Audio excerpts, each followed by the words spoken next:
take out the papers and the trash, or you don't get no spending cash. If you don't scrub that kitchen floor, you ain't gonna rock and roll no more.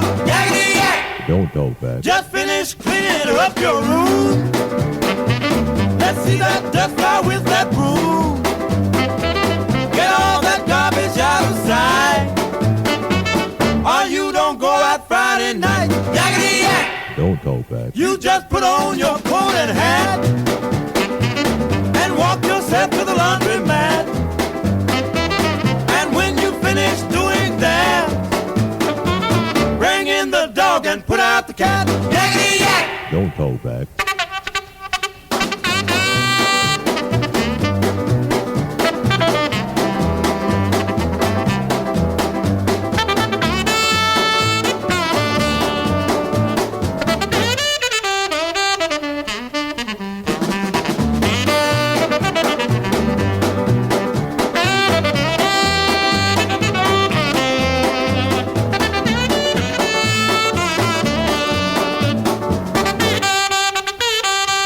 Don't you give me no dirty looks.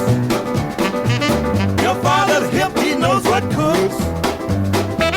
Just tell your hoodlum friend outside, you ain't got time to take a ride. Yakety yak! Don't talk back. Yakety yak, yakety yak. Yakety yak, yakety yak. Yakety yak, yakety yak.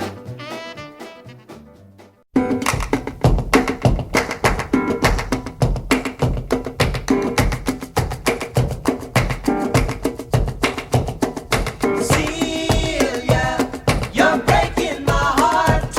You're shaking my confidence daily. Oh, Cecilia, I'm down on my knees. I'm begging you, please, to come home. Celia, you're breaking my heart. You're shaking my confidence daily. Oh, Cecilia, I'm down on my knees. I'm begging you, please, to come home. Come home. Making love in the afternoon with Cecilia up in my bedroom. Making love, I gotta wash my face. When I come back to bed, someone's taking my place. Celia, you're breaking my heart. You're shaking my confidence daily. Oh, Cecilia, I'm down on my knees. I'm begging you, please, to come home. Come on home.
Hi, Murph. How are you? Golly, I wonder how you got that midday. Well, probably I know. When you were about 3, 4 years old, You were a beautiful kid. You had blonde, curly hair, and I mean, you looked like the Gerber baby, all right. And so we nicknamed you Murphies. And your brother and dad and so forth called you Murphies for a while, but that morphed into Murph, and that stuck with you, and it stayed with you as long as we were kids, as far as I was concerned. After the Navy, as a veteran, why, you were looking for college, getting back into college life, and so you came to live with us, Betty and I and the kids out in Oklahoma. You became a Okie from Pequannock, so to speak. And we had a really great time out there. I wanted to talk about something that's probably a little bit difficult, and that is our mother, Dorothy.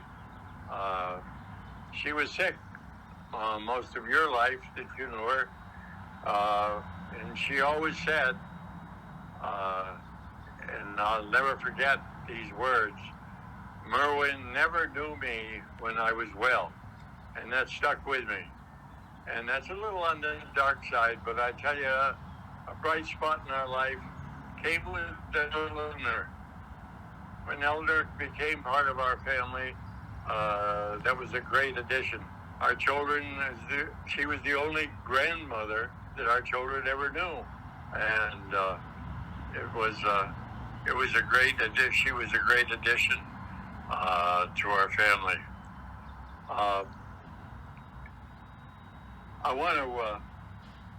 I want to say happy birthday, brother. I also want to give you a little message that probably only you will understand, and that message is done with my fingers. And good luck and have a good day.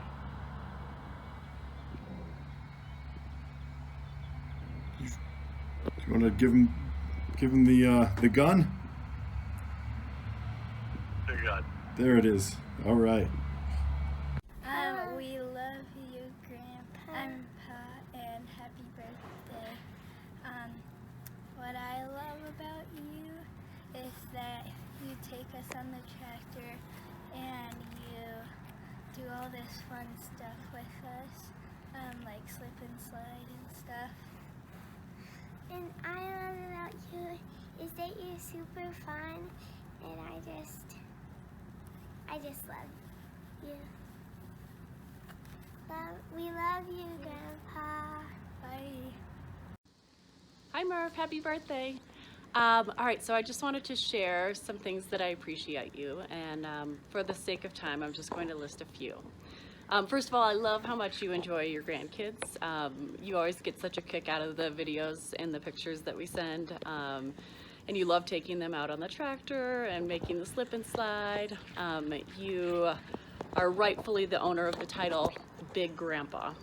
I love the relationship that you and Ian have. I've heard the stories about growing up, amping up his go-kart, winning the Pinewood Derby, and working on the farm an endless number of times. I know that he looks up to you and he admires you so much. You're often his sounding board and voice of reason, which I appreciate. I've also always enjoyed our trips together, whether you and Carol are out in Colorado or we're in Connecticut or New Hampshire or even Mexico for our wedding. And lastly, I've always appreciated how you've accepted me from day one into the family, and you've loved me like one of your own. So that's all for now. I hope you have a wonderful 80th birthday. Happy birthday, Dad. Wrote down a few thoughts here that I'd like to express to you. Just thinking back, some of the very first memories of you at 61 Prospect Hill Road were brief. Mostly consisted of you leaving in the morning and coming home late at night. You were working hard at the time, supporting a family, and you were doing your duty as usual. I remember your closet was adjacent to my closet, and I could hear that light turn on in the morning.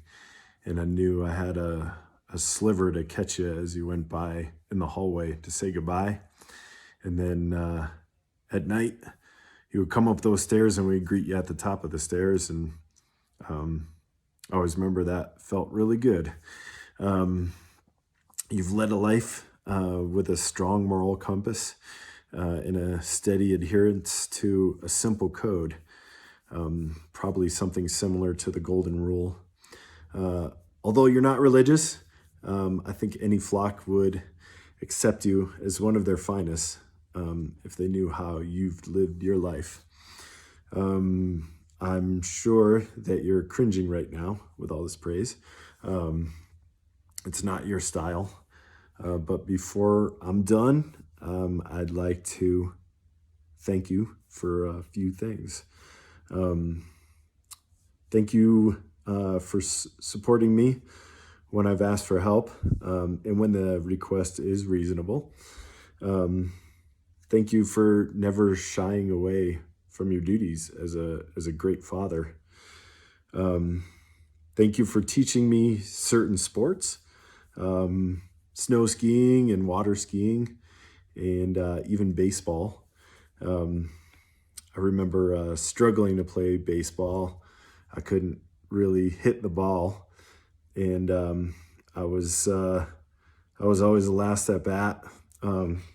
Rode the bench quite a bit, and you saw me struggling, and although you didn't know how to play, you made sure that I got some help hitting the ball, and you sat there in those games and tracked my progress, and I certainly improved, although I don't think I ever got off the end of the batting order, but my confidence was greatly improved. Thank you for taking the best pieces of your youth, introducing them to me. I remember you taking me up to Camp Tacoma Pog and trying to drop me off several times. I was probably 10 years old and scared out of my mind. I had never left my hometown of Windsor, and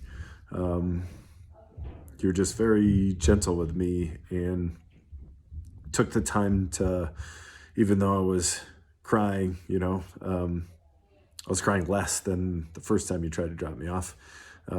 So you did your best to calm me down and send me to a place you knew that I'd have a great time, which I did. Probably about 5 minutes after I left you as well. Thank you for teaching me the most important things in life.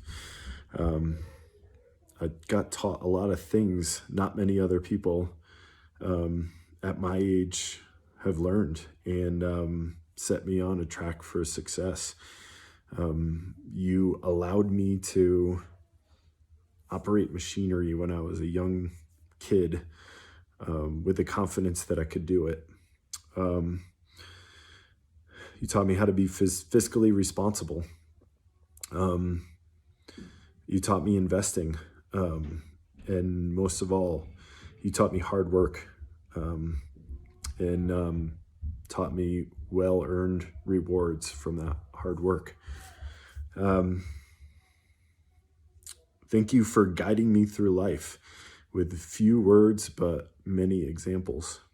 And finally, thank you for showing me what it is to be a good father. Some of the best lessons I have to teach my kids come directly from you. Happy birthday, Dad. I love you.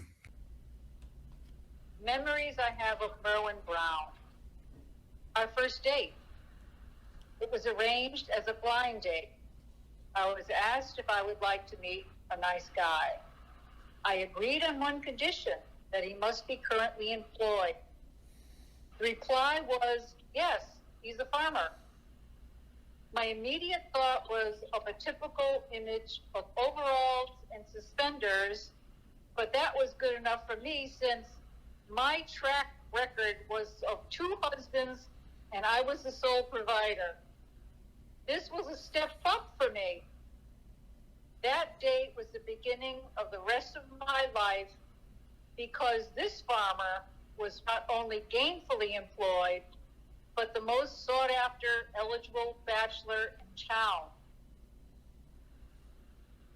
Merwin's mastering of skiing. Skiing was more than a challenge for Merwin. It didn't come easy. It took many years, but with practice and persistence, he would ski with the best of them. I believe skiing became a new outlet for conquests and personal satisfaction. He took pride in teaching the art to his children and watched their success over the years. One of the greatest moments was a ski trip to Jackson Hole with his son Ian. Ian was a natural at 16, and it didn't go unnoticed by Dad. The pride Merwin must have felt cannot be addressed by me. It's Merwin's very own loving personal memory of his son.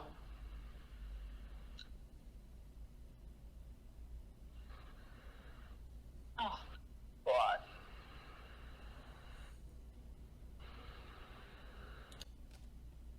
One of our ski trip adventures.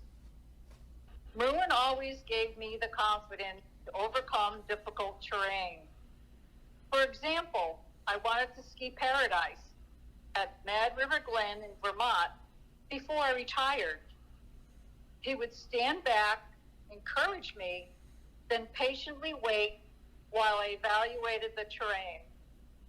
This trip was no exception. I would push my fears out of the present moment and took the run.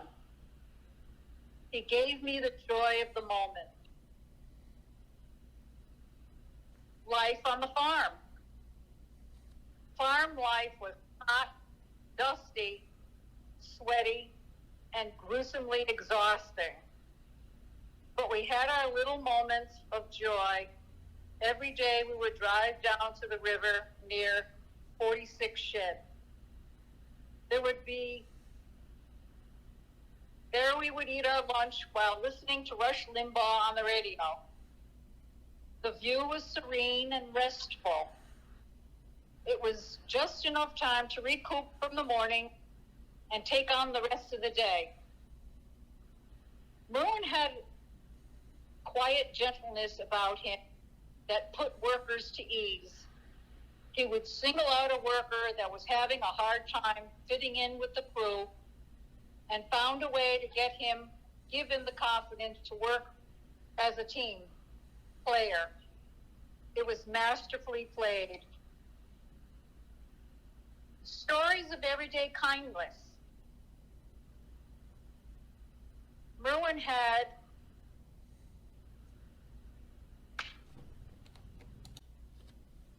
stories of everyday kindness. We have a deck with an attached greenhouse that needed to be torn down and replaced.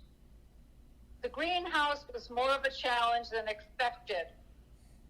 It took a jackhammer and many days, a hot sun pokes out the tile that was set into a concrete base. Merwin was so moved by the workers' dedication, and because of this unexpected challenge not priced into the bill, he compensated him with $1,000. Merwin placed the check on the worker's car seat. I would have loved to have known what the worker's thoughts were when he saw the generous gift. Merwin's tractor came in handy. A neighbor would ask to have a large bush removed, saving them the expense of a tree remover. He also plowed out drifts of snow and was even called to pick up a neighbor's elderly mother who had fallen. When Merwin's brother Edward had a heart attack and could no longer climb stairs, Merwin had an electric stair lift put in his home. Edward needed heart medication pumped into an intravenous pump line into his chest, which needed to be changed every other day. Merwin took on this responsibility without hesitation. These are typical gestures of kindness that you don't witness every day. This was Merwin Brown, the man I know.